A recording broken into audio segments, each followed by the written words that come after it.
Hi guys, ఇవాళ మా mummy ఒక కొత్త రెసిపీ చేస్తుంది. అది పానీపూరి, అది కూడా ఇంట్లోనే హోమ్ మేడ్ పానీపూరి. మమ్మీ ఎలా చేస్తున్నా? ముందు మనం కర్రీ ప్రిపేర్ చేసుకోవాలి.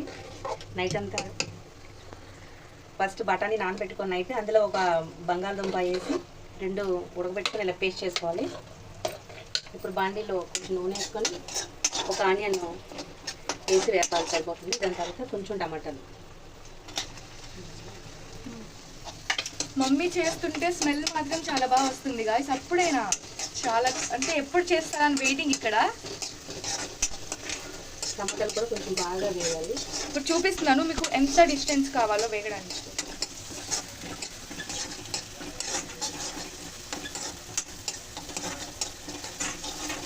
కొంచెం వేగితే సరిపోతుంది. లైట్గా వేగితే సరిపోతుంది, కానీ ఎక్కువ మాడిపోతుంది. ఇప్పుడు దాని తర్వాత మనం అల్లం వెల్లుల్లి పేస్ట్ వేయాలి గాయ్స్. సరిపోతుంది. కొంచెం అల్లం వెల్లుల్లి పేస్ట్ చూపిస్తున్నారు కదా, ఇంతే ఇంత అల్లం వెల్లుల్లి పేస్ట్ వేసి కలపాలి. ఇప్పుడు కనుక మా మమ్మీ చేసేది మీరు ట్రై చేయకపోతే మీరు మిస్ అయిపోయినట్టే ఆ ఛాన్స్. చాలా బాగా వస్తుంది.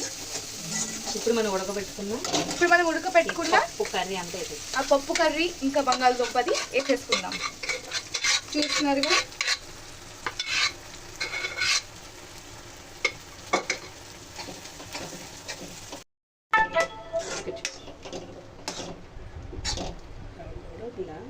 పట్టుకోవాలి కదా.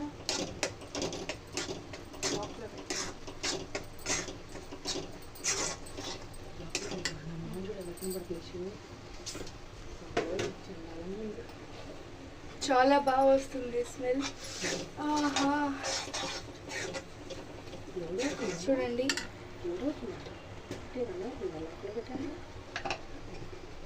ఇప్పుడు మనం కారం, ఒక టేబుల్ స్పూన్ కారం, ఆ టేబుల్ స్పూన్లో కొంచెం హాఫ్, కొంచెం ఉప్పు,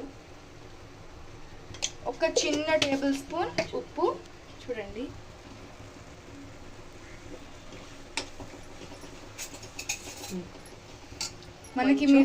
మనకి మిర్చర్ ఉంటే కొంచెం చాట్ మసాలా. దహీ పూరి కూడా చేసుకోవచ్చు కర్డ్ వేసుకొని, చాలా బాగా వచ్చింది. కొంచెం ధనియాల పొడి, కొంచెం గరం మసాలా పొడి అన్నీ వేసుకొని బాగా కలిపేసాను.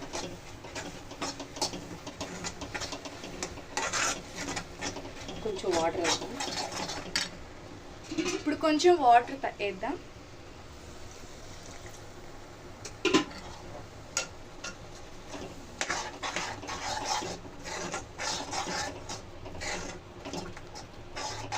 అంటే మా మమ్మీ ఎప్పుడు కర్రీ చేసినప్పుడు కొంచెం లూజ్గా చేసిద్ది అనమాట. మీకు టైట్గా కావాలంటే టైట్గా చేసుకోవచ్చు.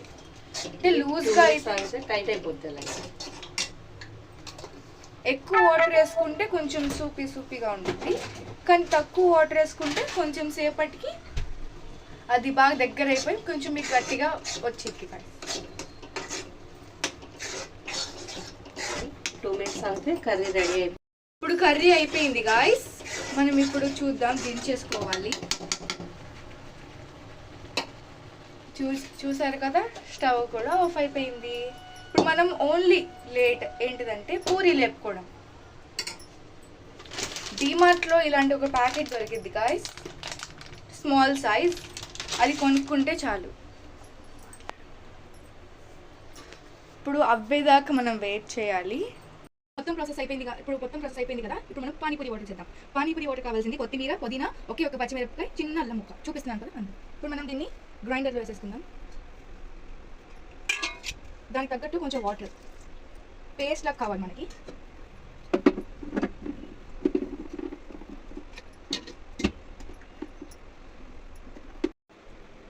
ఇప్పుడు పానీపూరి వాటర్ మనం గ్రైండ్ చేసేసుకున్నాం కదా. ఇప్పుడు దీన్ని మొత్తం ప్రాసెస్ ఒక బౌల్లోకి వేసేసుకోవాలి. దాని తర్వాత చింతపండు రసం, మీకు ఎంత పులుపు కావాలో అంత చూసుకొని వేయాలి. చింతపండు బాగా పిసకాలి. కొంచెం వాటర్. ఇప్పుడు మనం కొంచెం వాటర్ వేసుకుందాం.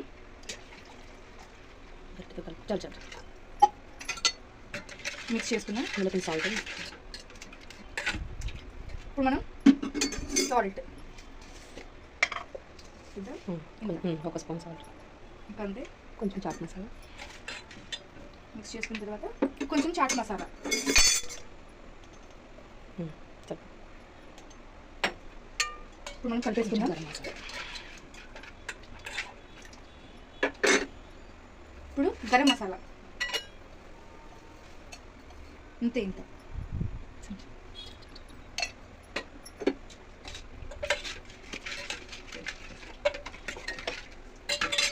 కొంచెం సాల్ట్ సరిపోయిందా లేదా ఇప్పుడు మనం మిగతా వాటర్ వేసేసుకుందాం. ఇప్పుడు మనం సాల్ట్ సరిపోయింది లేదో చూద్దాము. ఇంకొంచెం పొడవుగా. ఇప్పుడు మనం పానీపూరి వేసుకుంటే పానీపూరి మొత్తం అయిపోయినట్టే.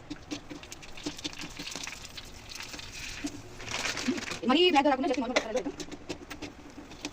ఇప్పుడు మనం టేస్ట్ చేద్దాం లాస్ట్లో. ఎంత కాస్ట్ అయితే లాస్ట్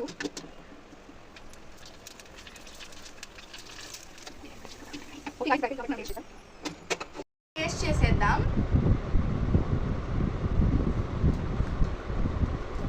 ఎలాగైతే అయిపోయింది గాయస్ పానీపూరి ఇవాళ.